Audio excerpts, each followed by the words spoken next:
What's The, going on? the fresh HC, you just got a haircut? Yeah, fresh. My weekly Friday haircut. You went pretty low on the sides. A little low. A A little little low. low. Yeah. I'm not gonna make next week's haircut, so I went a little more than usual. You compensated for missing a week. Yeah. Cool. So we're back at it. We did our first pod last week. Now keeping it consistent, we're on the second one. Today we're gonna chat a little bit about the guest experience. We're talking about how to create an unforgettable guest experience at your venue. And so we obviously deal with a lot of different activity centers, and just judging from what we've seen, what's successful, um, we have some information that could be useful there for those types of venues. So Yeah. um, I think when people are talking about an unforgettable guest experience, a lot of the times they're focusing on once the guest is arrived in the venue. But I think to really make a fluid guest experience, it kind of has to start before a guest even walks into your door. So maybe we could start there and talk about what it is that a guest experience really Yeah, that what drives the guest experience before a what guest even walks in. yeah.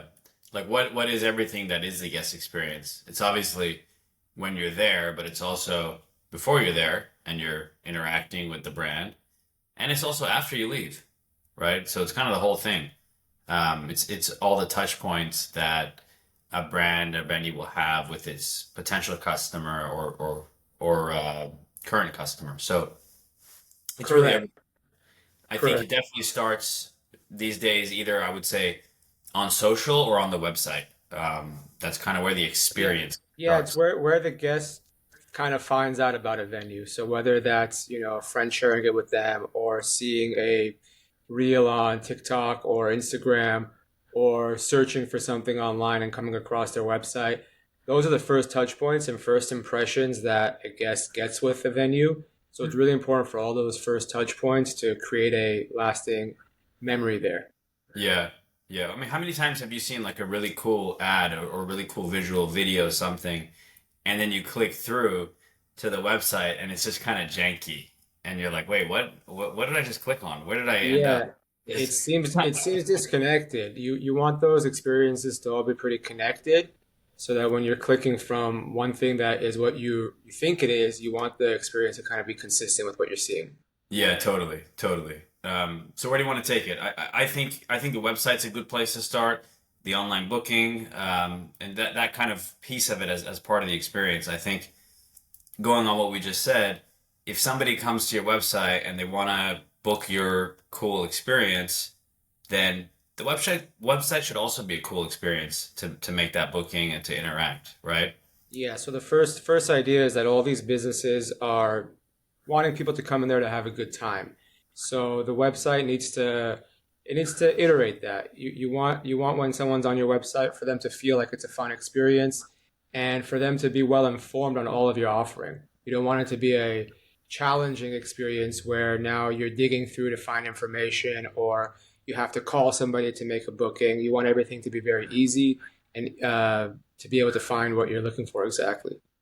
Okay, so let's distill it down on what venues can do to make that experience better. I think maybe you just nailed one of them, which is like have everything in one place, right? There should be one place you can go to and get the info that you need. That would be, number one in my book. Number two, maybe make it easy to find, right? Make it easy to find those things. And then as we get into other parts, I would say it's kind of that continuity between what people might see on the website and what they might see when they walk in, right? So be able to bridge that the online experience into the physical experience. Yeah, really, really articulating what the offering is that you're providing so that when somebody's reading it or looking at it online, it maps to what is being presented in the real world. Totally. Yeah. So those three are a good place to start. I think, having the info, making it easy to find, and then having a nice continuity and bridge between online and physical. 100%. Anything else on that front before a guest walks in? Um, Nothing else comes to mind. Anything on your end? I would just say that you want to answer any questions that somebody has before they come in. So I know if I'm going to a venue, I want to have all the little questions in my mind, like whether, if I have a certain food sensitivity, they could accommodate that. If I'm, scared to park in public, do they have a parking lot that allows me to park easily? If I'm handicapped or disabled, are there easy entryways for me to enter the facility? So all Yeah. these questions that, a group that's, catering a party for maybe 10, 15 people, everybody has different requirements and different sensitivities and preferences. So Right. you want to be able to answer those questions beforehand, whether it be through a helpful FAQ or through video or through just text information, or policies beforehand that a guest has to agree with. All these things need to be answered in a way where when a guest is entering your venue, they're just focused on having fun and not these lingering questions in their head. Yeah. Yeah. And I'll close with just don't make it annoying. Like, don't make the website booking process annoying. I think that's a great place to start. So yeah, all the things you said, and just make it easy. Don't make it annoying. Give them the info they need, and make it easy for them to come in and have fun. Yeah, I think ease is the name of the game. So reducing any hurdles to getting somebody into your venue and answering all those questions. So leading up to the day of the event, a lot of these events are planned months in advance. So you want to just make sure that you have a communication with the guest. You're sending reminders and you're fully in a conversation with the guest so that they are ready to experience what you're offering on the day of the event. Yeah, So, totally. so that kind of brings us to the day of the event. When somebody is entering a venue for the first time, what are those things that make a memory or an experience unforgettable and lasting? See, it's got to be seamless, right? You don't want any of these hang-ups and hiccups. A lot of times, somebody's birthday party or company party or something, you want everything to roll smoothly. You want to come in and be greeted and have a nice warm entrance and have your stuff ready. And you want the staff to know who you are and why you're there and all those good things. And then you just want to go and have fun. So I would say when people arrive, you just want to make sure you kind of you when you greet the guests, you know what they're there for and who they are. I think that goes a really, really long way. Yeah, and you want to make it so that they're not waiting in long lines. If your reservation starts at a certain time, they're ready to play at that time. You're not sending them to a bar or something for a very long time. You have that expectation, but going back to online, like if that's not the case, then give them that expectation that, there's a hangout area for the 15 minutes check-in, area, something like that. Sure, yeah, you just want to match the expectation of a guest so that when Yeah, they're arriving there, they're being treated with that excitement that they're coming in with. exactly. And I'll take it a step further. I think we're very visual people, and a lot of the new venues opening up really cater to that visual stimulation. So when you walk into a venue nowadays, I think people are really expecting to be in a setting that is immersive, Yeah, that stimulates all your senses. So it could be something as simple as a scent. It could be very cool signage that's techy and modern that grabs your attention when you walk in. It could be a unique entryway that kind of guides you into the facility. So thinking about that from a guest perspective and trying to wow them right off the bat, because a first impression is made instantly. You walk into a shaggy bowling alley where they have smelly beer ridden carpets and it smells like cigarette smoke, it's gonna affect your experience the whole time yeah, you're thinking about that, right? Versus you walk into a luxe space that has a nice aroma and you could see maybe a backdrop of the chef preparing food and you just kind of see all these different things. You see your bowling lanes gently laid out and your other activities on the side, and you kind of get an idea of what to expect when you walk in a very stimulating way. It's going to set the tone for the experience that you have there. yeah. And people will want to hang out there for longer if it's comfortable and a nice vibe. People will stay longer. Yeah, I Uh, think I think comfort's a big part of it. You want to create comfortable furniture and comfortable hangout areas. So If a guest is waiting, they're waiting in a comfortable area. If they We are, see it with a lot of the more modern concepts. I think there was sort of that maybe the 80s and 90s versions of some of these concepts that are now refurbishing and kind of rebranding and becoming a little bit more modern. With a lot of the new concepts, we see a dedication to that comfort and vibe in the aesthetic. 100%. And not to knock those older venues. I mean, there is a place and time and place for those as well.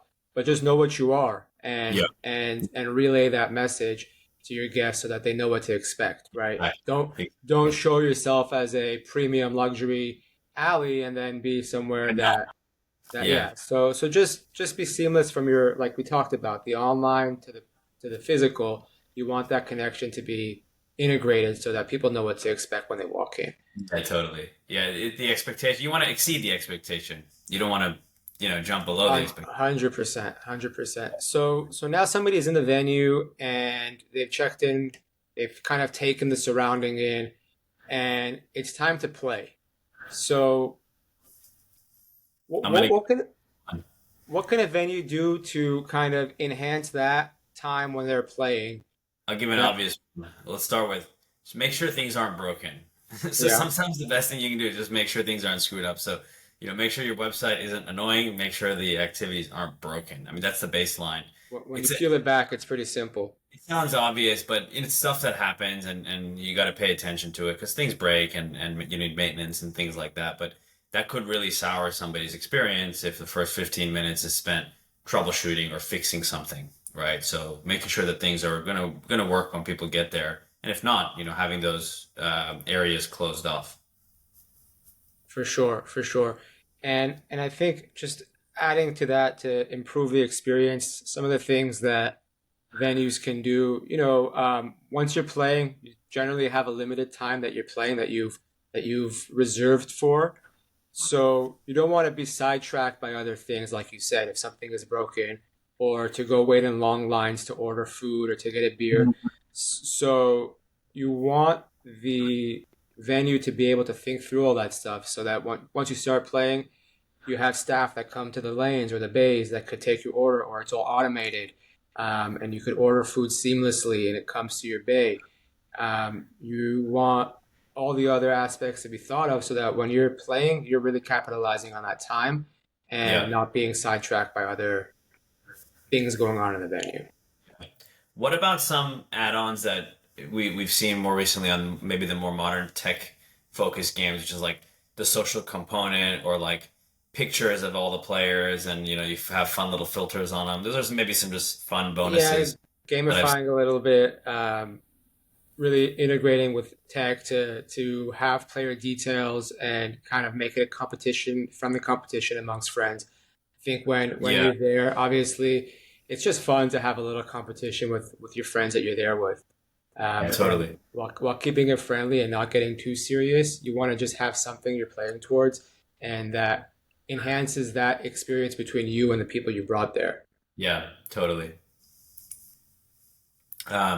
Speaking on the seamless, another thing that I've seen become more common, and we kind of help some of our customers do that as well, is transferring over all the info when somebody makes that booking online into the actual game. So like you're not re-entering your name and all that info. Again, you show up, they know who you are, your info's there, and you're ready to play pretty quickly. I Yeah, it think that goes back to step one of what you talked about. When you arrive, they know who you are, and they could just send that information over to the area in which you're playing so that it has you and your guest information, and you could just start playing without having to spend that first 5, 10 minutes entering information.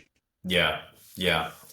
So what's next? You want to chat about maybe some the food or Yeah, definitely the food. There are a lot more preferences and they're, um, they're changing? requirements for people going out to dine nowadays, and a lot of trends that venues have to be conscious of when creating a menu. So yeah, we could jump into that a little bit. Yeah, and I just want to say, like, obviously, different venues and different brands are going to have a different expectation. Again, goes back to the expectation of what their food's going to be. Not everywhere is going to have, gourmet chef or, have one type of food. It's just a matter of being good in the class that you are, right? And having some pride in the food that's served. I think that it's hard to get away today with serving slop or something that's not really good in any class, right? So I think that's the main thing. And as you said, a lot of people's tastes are changing, whether it's gluten free or no seed oils or things like that. I think it is good to have some of those options, especially as some of these health choices are getting a little more popular. Yeah, it's an interesting point as the health trend kind of picks up. There is a disconnect generally with these types of venues and the food they serve. So you kind of want to be conscientious of that so that guests coming in who don't necessarily want to just pig out and eat fried. Yeah, they want to pig out. They want to eat. They want to Yeah, enjoy. Maybe they don't want to pig out, right? So having a middle ground there where something is not overly saucy, you got a couple options that are a little bit leaner or healthier. I think will go a long way, especially moving forward. yeah. With the I guess Gen Z and Gen X that are kind of coming up and being now the main demographic for these types of venues, I think it's a trend that these venues should definitely focus on. Yeah, totally. So yeah, I mean the food, everything is subjective with what's good, what's not good, but it's a matter of having good food in the class that you're in Yeah, and it's better. I think what you said about just having some pride behind it goes a Yeah. long way. And yeah, just making sure that the product you're delivering is well thought of and delivers. Yeah. And then just to add some bonuses, some extra credit points to that, you get into some of the fun, maybe photo friendly cocktails, food, things like that, that are a little more Instagrammable and get people to start sharing a little bit more. 100%. I was actually just gonna jump into that. I think that every venue needs some Instagrammable moment, whether it be a food, a wall, or anything in between. People want to share their experience, but they want to share something that they think people are interested in seeing. So, creating something Instagrammable within your venue really allows guests to share that experience to show that they're having a good time. Yeah. And make it easy. Like make it an obvious choice. This is the Instagrammable place or moment or thing so that people are inclined to take a picture of that, share it, and then that specific thing gets popular and more people do it and then people come in for that reason. Yeah, that experience drives people into your venue. Yeah, totally. Because like you can try and do everything and try and make every corner a moment or something like that, and then you've kind of done nothing because you're not focused on one or two things that are driving the awareness. You're just trying to do everything at once. So Yeah, it takes away from it, makes it a little bit gimmicky when you try to make everything super Instagrammable yeah, and kitschy. So I think, like you said, maybe having a couple areas throughout the venue that really each focus on that. right. It's got to be a strategic focus. Yeah, yeah. I know, like for example, when we were at Puttery in Colony in Dallas, they have that one hole that's all black and white. You Hmm. just want to take your phone out there and take a picture, right? It's just an awesome backdrop and really thought out setting where if you take a picture anywhere in that room, it's gonna look cool online. Yeah, totally. They nailed it on that one.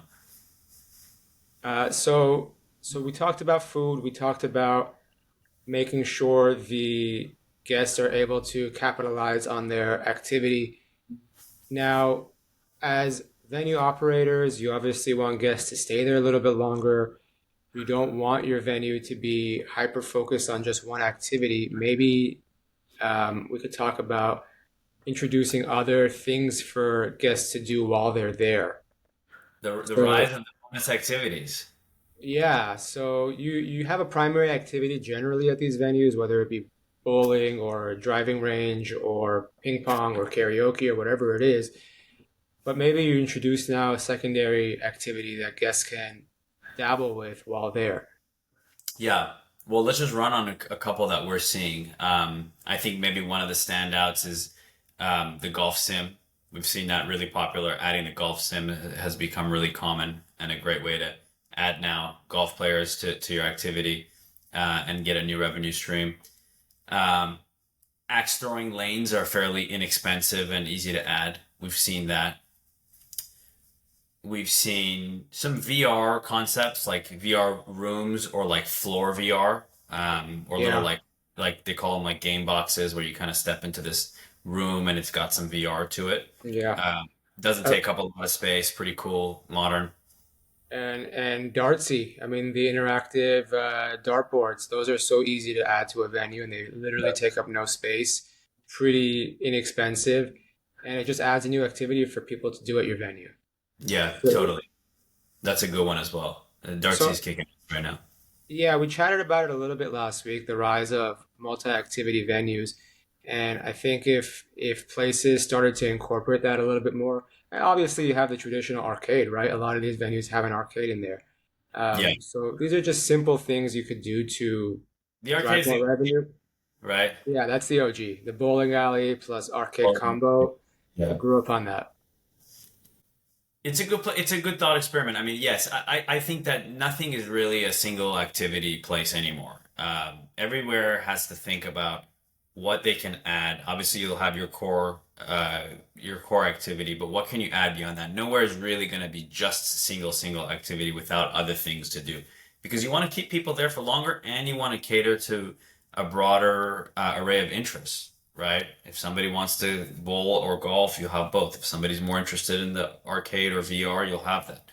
So you want to try and hit those interests. And to just expand upon that, somebody coming into a venue for bowling might not know you offer darts or golf.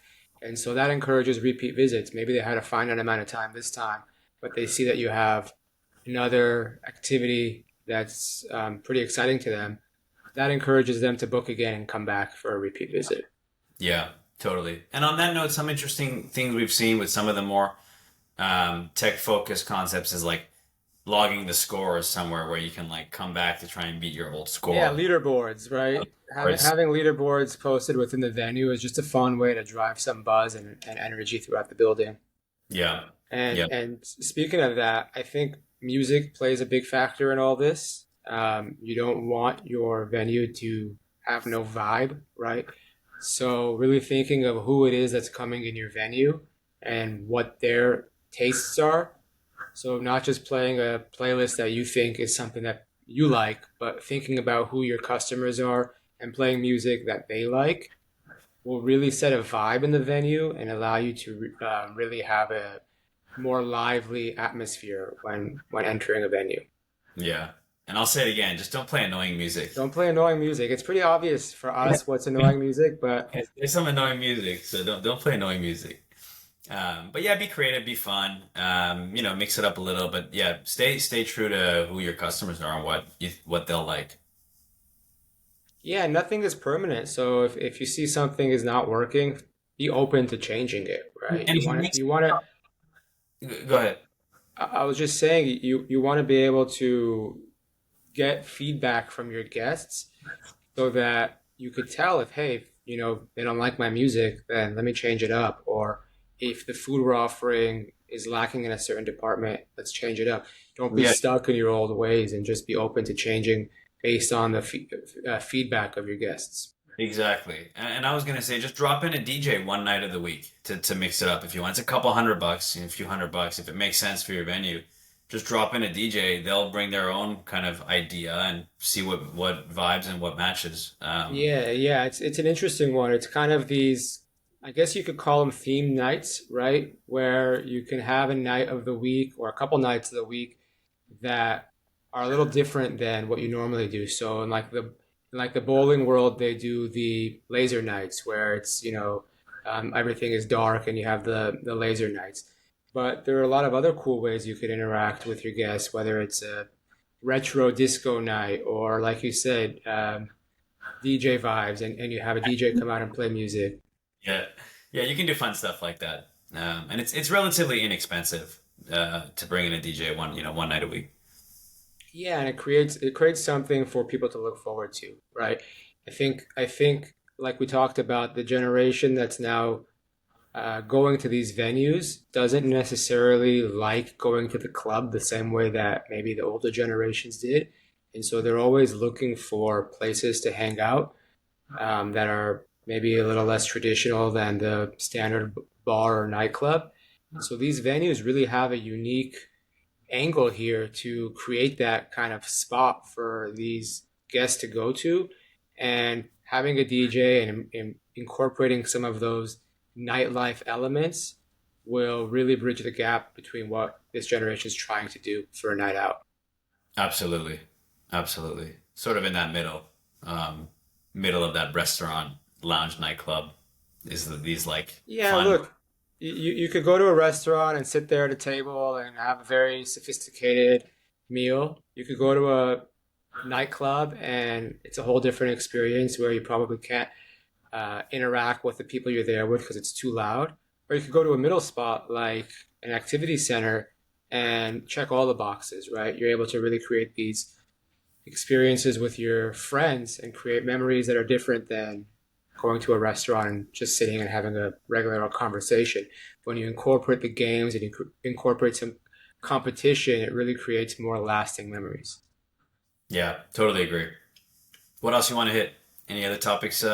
So we talked about we didn't talk about the bar. I think it kind of goes hand in hand with what we talked about with food, but take pride in your bar program as well. Have a bar program, right? If you're only doing beer and wine, that's fine, but make sure you have a cool selection of beer and wine, right? If you're doing cocktails, really think through what your guests like and understand the level in which your venue is, and provide cocktails that resemble that. Absolutely. Yeah, that's a good one. And we've seen on the bar program side, we've seen the rise of like the self pour wine and beer walls. We've seen those be pretty. Yeah. I think it's just kind of a cool concept because it's like um, you want to try maybe a couple different beers and you kind of want to hit them all. So you might want to experiment with some of And, those. and, and, Um, and I'll go ahead and add something on the same kind of health tip we were chatting about recently. I think there is a big trend moving forward in not drinking. And so I think there is an opportunity for venues to capitalize on that. I know they make a lot of money from food and bev. And so when guests come in there and there aren't options for people who don't drink, then they're losing out on potential revenue there. So what do you create a think? What do you create think? a mocktail list. You create a mocktail list, you use fresh juices and really natural ingredients, and you could charge similar prices to cocktails if you're using fresh juice and real ingredients, and guests will love that. Worth experimenting for sure. Worth experimenting. Cool. So let's see what else we got here. So we talked a lot about the experience in venue. I think now it's time for our guests to leave, and all of this that we just chatted about, the end goal obviously is to get a guest to come back. So what are some steps that a venue can take after a guest visits to ensure that somebody could come back to the venue and visit them again? Um, well, we've got some post text and emails just to kind of thank them and maybe gather some feedback. Those are kind of some of the basics. I think some sort of incentive on coming back and playing something else is a good way to do it. I think maybe trying to get people to join a membership program is a nice one to get people to come back and feel like they're now a part of your brand and Absolutely. your venue. So those are all pretty good ways. Yeah, I agree with all those. I think as a base level, you should be you should touch base with your customers after they leave, whether it be in a survey, Yeah. or email or whatever it is, where you could get some feedback on what their experience was. And then maybe there's something you could share with them, some images that were taken while they were at the venue, by your photographer, or something there that could kind of get them to re-engage with you. It's a good point. I think that's a big, I don't want to call it a missed opportunity. Maybe it just is an opportunity. There's a gap there. I mean, everybody has their phones and takes pictures, but there's definitely an opportunity to take like more professional, cool photos and then have people, hop online or follow you or something to get those pictures. Or, maybe if it's worth selling them. But there's something there where if they're already in your space, somebody can be taking pictures of the groups and people can go get those images, and I think it'll go a long way. Yeah, I'm speaking for myself. When I'm kind of in the moment and I'm having fun, I don't always think to take out my phone and take pictures. So it would be nice for these venues to be able to provide some service like that where they're capturing the moment for you as you're able to enjoy the Well, experience. these are action shots now, right? These are action Yeah, shots. yeah, and it's You're it's not way you're more. you're playing and somebody snapped a picture of you. You see one that you like. That's great. Yeah, that's amazing to get pics like that. You see any interesting concepts opening up? Anything? I saw that Dave and Buster's is opening up in India, first location. I thought that was interesting. India. Yeah, yeah. That's awesome. Curious to see how that goes. Yeah, big move. All right, sweet. So we touched on kind of three components there. We touched on what a guest experience looks like before they ever enter your venue. So the website and reservation portal. We talked about stimulating the senses when a guest walks into the venue and all the different things that you could do to kind of improve that experience. And we just now touched on after a guest visits, what you could do to encourage repeat visits. So, yeah, curious to know if any of those resonated with any of you guys listening. You could drop a comment below and let us know. Um, so, let's put a bow on that conversation. Let's just touch on what fun things you have planned for this weekend. I'm coming to LA. I'll be in LA Sunday morning. You Uh, arrive Sunday. Am I Monday. picking you up? I hope so.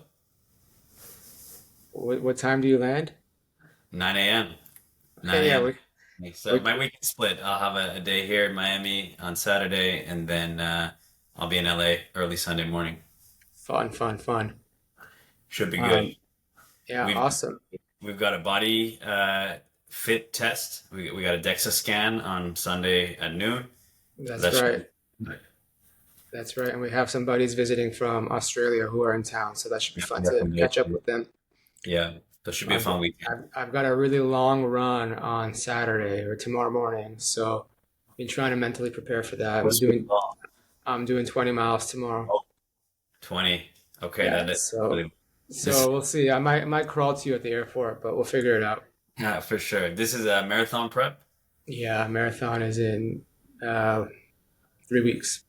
Okay, very good. Amazing. Cool. This week, as far as updates, I think we did a lot of infrastructure and code stuff, maybe stuff that's less visible and more boring. So we'll save some of the more juicy updates for next week, but we got a lot down the pipe. Awesome, awesome. All right, cool. This was great chatting with you and kind of touching on the different things that venue operators can do to improve the guest experience. So next week we'll be back at it chatting about some more fun concepts as well. Let's do it. Cheers, brother. All right, man. Take care. Bye.